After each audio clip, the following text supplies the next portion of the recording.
Bismillahirrahmanirrahim.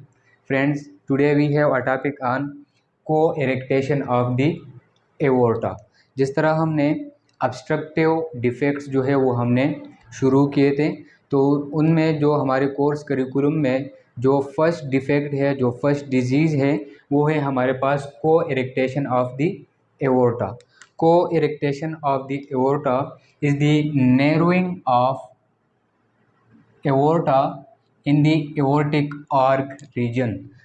Aorta का ये जो रीजन है, जो इस तरह ये आर्क बनाता है, इसको हम कहते हैं एवोर्टिक आर्क। तो बेसिकली इस एवोर्टिक आर्क में जब नैरोइंग हो जाता है, ठीक है, या स्टेनोसिस हो जाता है, तो उस कंडीशन को हम कहते हैं को coarctation of the aorta. On the base of position इसको दो कैटेगरी में डिवाइड किया गया है। एक है हमारे पास प्री डक्टल और दूसरा है हमारे पास पोस्ट डक्टल, ठीक है। तो डक्टल जो है, ये लफ्ज़ यहाँ पर यूज़ हो रहा है डक्टस आर्टियोसिस के लिए। तो ये जो है, ये डक्टस आर्टियोसिस क्या होता है, ये हमने फीटल सर्कुलेशन में डिटेल के साथ डिस्कस किया है। तो ये टॉपिक जो है, इससे पहले आप लोग फीटल सर्कुलेशन लाजमी देखें, क्योंकि उसके बगैर इसका समझना बिल्कुल मुश्किल है, ठीक है। तो अगर हम प्री डक्टल को एरेक्टेशन ऑफ द एओर्टा की बात करें, सो इट्स मीन कि ये डक्टस आर्टियोसिस से पहले इस रीजन में अगर यहाँ पर नैरोइंग हो जाए, स्टेनोसिस हो जाए को डक्टस आर्टियोसिस से पहले, तो उसको हम कहते हैं प्री डक्टल। और अगर हम पोस्ट डक्टल की बात करें, अगर यही नैरोइंग या स्टेनोसिस जो है ये आफ्टर डक्टस आर्टियोसिस मीन इस रीजन में हो जाए, तो उसको हम कहते हैं पोस्ट डक्टल आर्टियोसिस। डिटेल के साथ इसको डिस्कस करते हैं। सबसे पहले है हमारे पास प्री डक्टल को एरेक्टेशन ऑफ द एओर्टा। तो सबसे पहले हम डिस्कस करते हैं कि ड्यूरिंग प्रेगनेंसी जब फीटस जो है वो यूट्रस में है, तो उस दौरान क्या होता है कि as we discussed in fetal circulation, let's suppose ये जो है ये हमारे पास प्लेसेंटा है, ठीक है।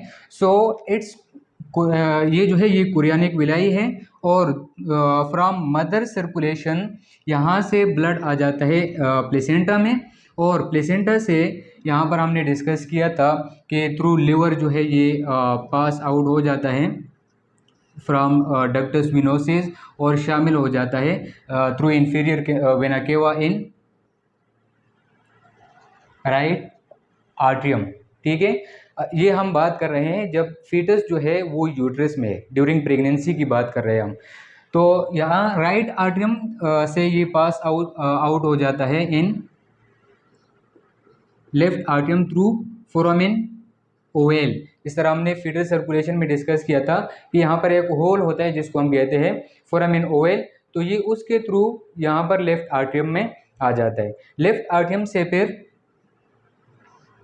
Left ventricle, and from left ventricle ये पास आउट हो जाता है इन एओर्टा, ठीक है।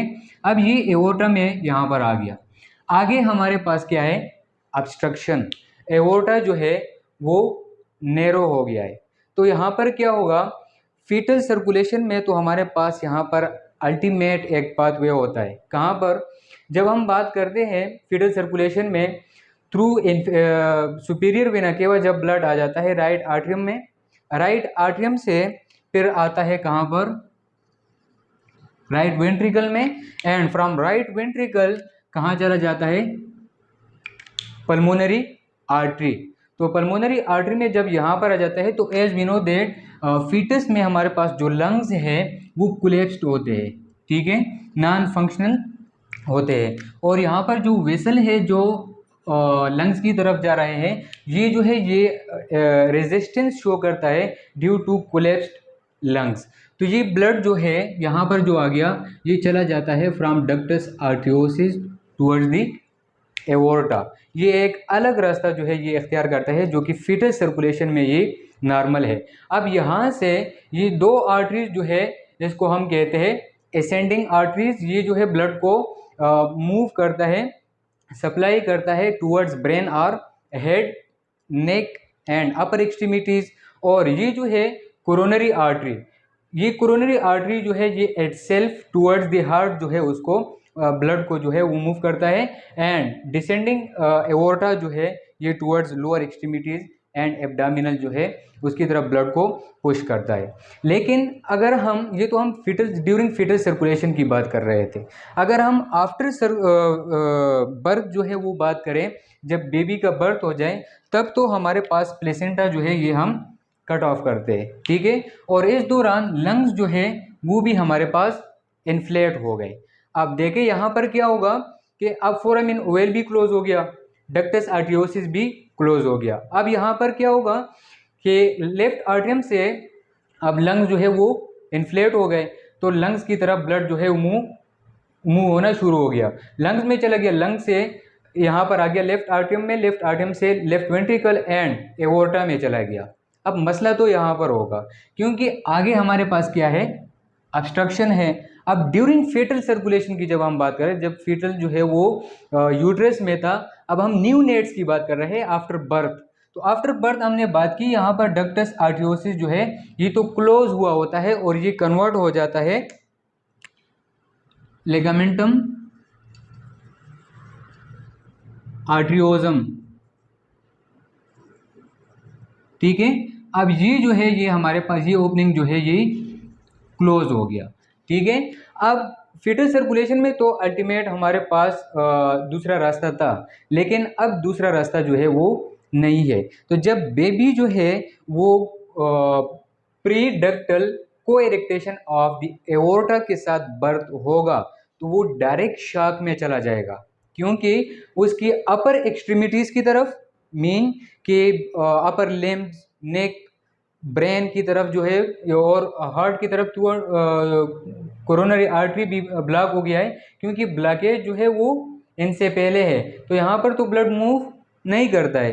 तो अपर एक्सट्रीमिटीज़ की तरफ और हार्ट की तरफ और लोअर एक्सट्रीमिटीज़ की तरफ ब्लड जो है वो मूव नहीं करता है, ठीक है। तो आफ्टर बर्थ डायरेक्ट जो है एब्रप्टली जो हमारे पास पेशेंट है, जो बेबी है, वो डायरेक्ट शॉक में जाएगा, ठीक है। तो ये था हमारे पास प्री डक्टल। अब हम बात करते हैं पोस्ट डक्टल की। अगर यही नैरोइंग जो है वो यहाँ पर नहीं है, ठीक है, यहाँ पर ये नॉर्मल है,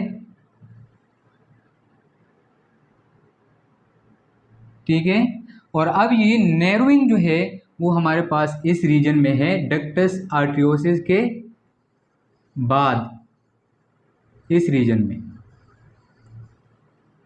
तो क्या कॉम्प्लिकेशंस होंगे? सबसे पहले हम बात करते हैं जब बेबी जो है वो यूट्रस में है, इंट्रा यूट्राइन, तो यही प्लेसेंटा से जब ब्लड चला गया लिवर में, लिवर से राइट आर्टरियम से left atrium through foramen Oval, ठीक है, फिर left ventricle, and left ventricle से जब ये एओर्टा में चला गया, ठीक है।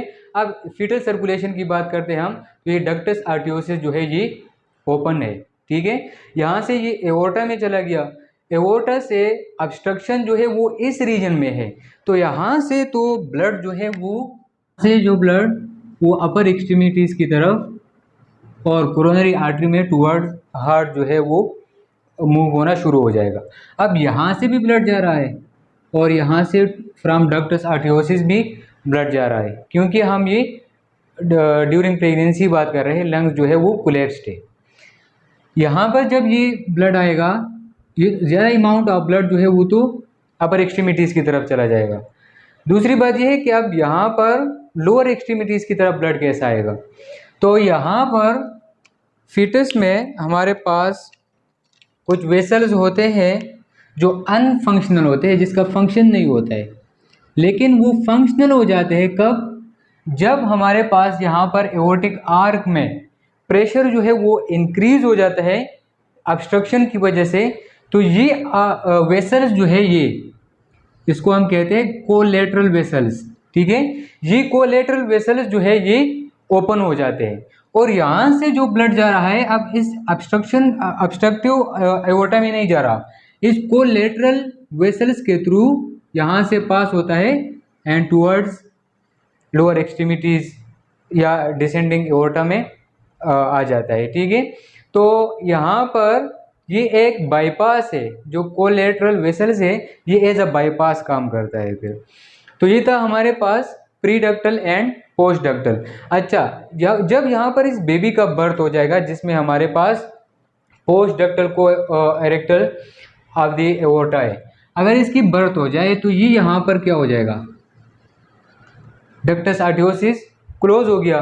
तो अब उसी तरह जो ब्लड है वो इस कोलेटरल वेसल्स के थ्रू टुवर्ड्स लोअर एक्सट्रीमिटीज आएगा।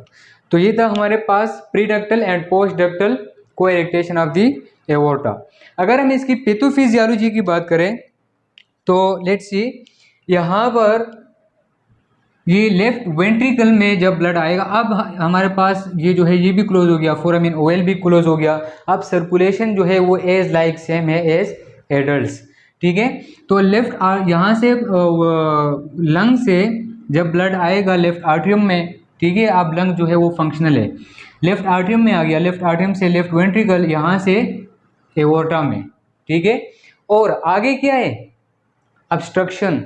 अगर ये पोस्ट प्री डक्टल है या पोस्ट डक्टल है, जो भी है, अगर ये प्री डक्टल है तो यहाँ पर हमारे पास इस रीजन में, एओर्टा के इस रीजन में हमारे पास ब्लड का प्रेशर जो है वो इंक्रीज हो जाएगा, और इस रीजन में हमारे पास ब्लड का प्रेशर जो है वो डिक्रीज हो जाएगा। दूसरी बात यह है कि अपर एक्सट्रीमिटीज़ की तरफ भी ब्लड नहीं जाएगा, ठीक है, अगर हम प्री डक्टल की बात कर रहे हैं। अगर हम पोस्ट डक्टल की बात करें तो ये ब्लड जो है ये यहाँ पर आ गया, अब यहाँ पर ऑब्स्ट्रक्शन है तो अपर एक्सट्रीमिटीज़ की तरफ तो ब्लड चला जाएगा, क्योंकि यहाँ पर ऑब्स्ट्रक्शन है तो यहाँ पर प्रेशर इंक्रीज होगा। ऑब्स्ट्रक्शन से पहले प्रेशर इंक्रीज होगा और ऑब्स्ट्रक्शन के बाद जो है वो प्रेशर जो है वो डिक्रीज होगा, क्योंकि अमाउंट ऑफ ब्लड जो है वो डिक्रीज हो रहा है, ठीक है। तो यहाँ पर अपर एक्सट्रीमिटीज एंड कोरोनरी आर्टरी से हार्ट की तरफ ब्लड का फ्लो जो है वो तो इंक्रीज होगा, लेकिन टुवर्ड्स लोअर एक्सट्रीमिटीज हमारे पास ब्लड का फ्लो जो है वो डिक्रीज होगा। सिम्टम्स की अगर हम बात करें तो सिम्टम्स में सबसे पहले है हमारे पास चेस्ट पेन। तो चेस्ट पेन क्यों होगा, क्योंकि यहाँ पर हम बात करें ये चेस्ट पेन जो है ये दोनों कंडीशन में हो सकता है, लेकिन ज़्यादातर ये पोस्ट डक्टल की वजह से होता है, क्योंकि यहाँ पर हमारे पास जो कोरोनरी आर्टरी है उससे ब्लड आ रहा है towards myocardium layer of heart, तो वो जो है वो ज़्यादा अमाउंट में आ रहा है, तो उसकी वजह से भी चेस्ट पेन हो सकता है। दूसरी बात यह है कि अगर ये प्री डक्टल है तो कोरोनरी आर्टरी से ब्लड जो है वो पास नहीं होता है towards myocardium layer of heart, तो यहाँ पर हमारे पास चेस्ट पेन इसकी वजह से हो रहा है। दूसरी बात यह है कि यहाँ पर लेफ्ट वेंट्रिक्यूलर या left side of the heart में हमारे पास हाइपरट्रॉफी हो जाती है, ठीक है, due to pressure increase of pressure की वजह से इसमें हाइपरट्रॉफी हो जाती है, और हमारे पास प्री लोड, आफ्टर लोड और कार्डिक आउटपुट जो है वो डिक्रीज हो जाता है। तो इन सब की वजह से हमारे पास जो चेस्ट पेन है वो फील होगा। हाई बीपी इन अपर एक्सट्रीमिटीज़। अब अपर एक्सट्रीमिटीज़ में हाई बीपी कब होगा, अगर हमारे पास ये पोस्ट डक्टल को इरेक्टेशन ऑफ एओर्टा है, क्योंकि अगर यहाँ पर ये ऑब्स्ट्रक्शन है तो यहाँ से सारे का सारा ब्लड जो है वो अपर एक्सट्रीमिटीज़ की तरफ चला जाएगा, upper limbs, neck and head की तरफ, तो इसलिए हमारे पास अपर एक्सट्रीमिटीज़ में बीपी जो है वो हाई मिलेगा। लो बीपी इन लोअर एक्सट्रीमिटीज़, ठीक है, तो लोअर एक्सट्रीमिटीज़ में हमारे पास ब्लड का जो फ्लो है वो कम हो जाता है, वो प्री डक्टल है या पोस्ट डक्टल है, दोनों में ब्लड का फ्लो जो है वो टुवर्ड लोअर एक्सट्रीमिटीज़ जो है वो कम हो जाता है, तो उसकी वजह से जो लोअर एक्सट्रीमिटीज़ है, लोअर लिम्स वगैरह, एब्डामिन वगैरह, वहाँ पर जो बीपी है वो हमें कम मिलेगी।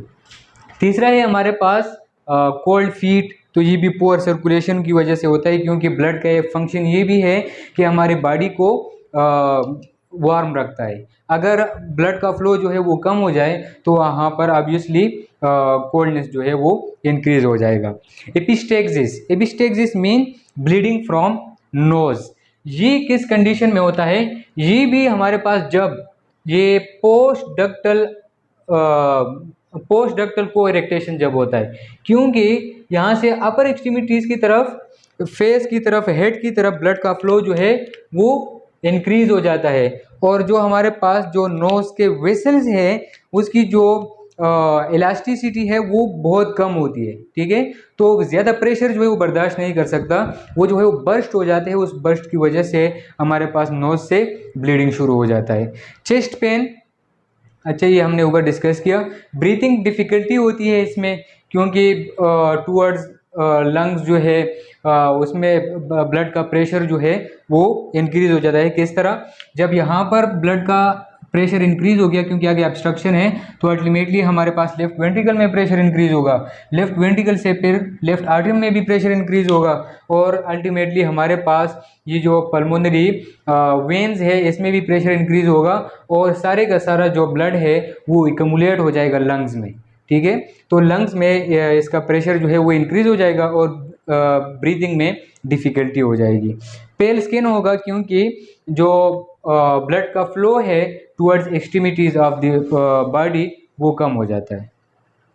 इसके बाद है हमारे पास कॉम्प्लिकेशंस। तो कॉम्प्लिकेशन में सबसे पहले हमारे पास हेमोरेज।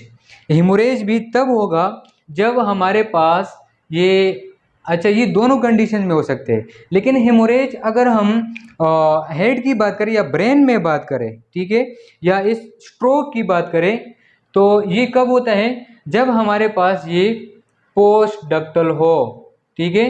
तो इस जब पोस्ट डक्टल ऑब्स्ट्रक्शन हो तो हेड की तरफ ब्लड का फ्लो जो है वो इंक्रीज होगा। जब ये इंक्रीज हो जाएगा तो हमारे पास हेमोरेज या स्ट्रोक के चांसेस जो है वो बढ़ जाते हैं। एओर्टिक रप्चर हो सकता है, ठीक है, क्योंकि यहाँ पर प्रेशर इंक्रीज तो एओर्टा जो है वो रप्चर या टियर्ड हो सकता है। पल्मोनरी हाइपरटेंशन हमने बात की कि यहाँ पर ऑब्स्ट्रक्शन है, प्रेशर यहाँ पर इंक्रीज हो गया तो लेफ्ट वेंट्रिकल से फिर लेफ्ट आर्टरी में प्रेशर इंक्रीज हो जाएगा, और ये पल्मोनरी जो वेन्स है इसमें भी हमारे पास प्रेशर जो है वो इंक्रीज हो जाएगा, और पल्मोनरी आर्टरीज में भी, ठीक है। तो इनमें जब प्रेशर इंक्रीज होता है उसको हम कहते हैं पल्मोनरी हाइपरटेंशन। पेटेंट डक्टस आर्टियोसिस भी हो सकता है, क्यों, क्योंकि हम बात करते हैं कि ये तो बिफोर बर्थ जो है ये क्लोज होता है, आफ्टर बर्थ ये क्लोज हो जाता है, लेकिन अगर हमारे पास यहाँ पर ऑब्स्ट्रक्शन है पोस्ट डक्टल, तो यहाँ पर प्रेशर जो है ब्लड का वो बहुत ज़्यादा इंक्रीज हो जाता है, और ये डक्टस आर्टियोसिस जो है इसके ओपन होने के चांसेस जो है वो बढ़ जाते हैं। तो पेटेंट डक्टस आर्टियोसिस जब ये आफ्टर बर्थ ओपन होता है तो उसको हम पेटेंट डक्टस आर्टियोसिस कहते हैं, ठीक है। ये भी हो सकता है। ब्रेन एन्यूरिज्म हो सकता है, ठीक है। तो ये थे हमारे पास कॉम्प्लिकेशंस। अगर हम इसकी डायग्नोसिस की बात करें तो डायग्नोसिस जो है वो डिपेंड करता है, इन डायग्नोसिस में हम ये सिम्टम्स देखते हैं, इसके साथ साथ हम इलेक्ट्रोकार्डियोग्राम करते हैं उससे डायग्नोस करते हैं, और चेस्ट एक्सरे करते हैं उससे डायग्नोस करते हैं। लास्ट में हमारे पास है ट्रीटमेंट। तो अगर हम ट्रीटमेंट की बात करें तो को इरेक्टेशन ऑफ एओर्टा का जो ट्रीटमेंट है वो ज़्यादातर सिम्टमेटिक होता है। सिम्टमेटिक इस तरह कि अगर एपिस्टेक्सिस है उसके लिए कोई मेडिसिन दे दिया, ठीक है, ब्रीथिंग डिफ़िकल्टी है तो उसके लिए कुछ मेडिसिन दे दिया, हाइपरटेंशन है तो उसके लिए मेडिसिन दे दिया, हाइपोटेंशन है तो उसके लिए कोई मेडिसिन दे दिया। तो ये ज़्यादातर सिम्टमेटिक होता है, लेकिन फिर भी हमारे पास जो फार्माकोलॉजिकली जो हम इसको ट्रीट करते हैं वो PGE1 प्रास्टिग्लिंडीन E1, क्योंकि प्रास्टिग्लिंडीन E1 जो है ये वेजो डायलेशन करता है, ठीक है। तो प्रीवियस लेक्चर में जब हम पेटेंट डक्टस आर्टियोसिस पढ़ रहे थे तो उसमें हम PGE2 की बात कर रहे थे। PGE2 जो है ये वेजो कंस्ट्रक्शन करता है, और PGE1 जो है ये वेजो डायलेशन करता है।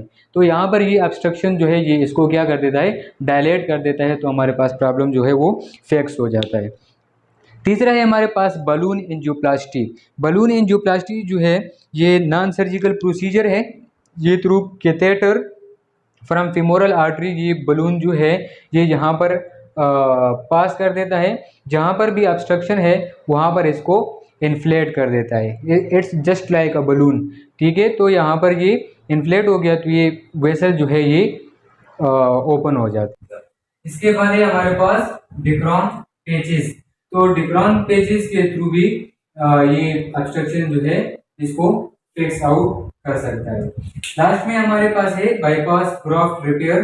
तो बाईपास ग्राफ्ट रिपेयर में इस तरह होता है कि ये जिस जगह में भी हमारे पास ऑब्स्ट्रक्शन हुआ है तो उस जगह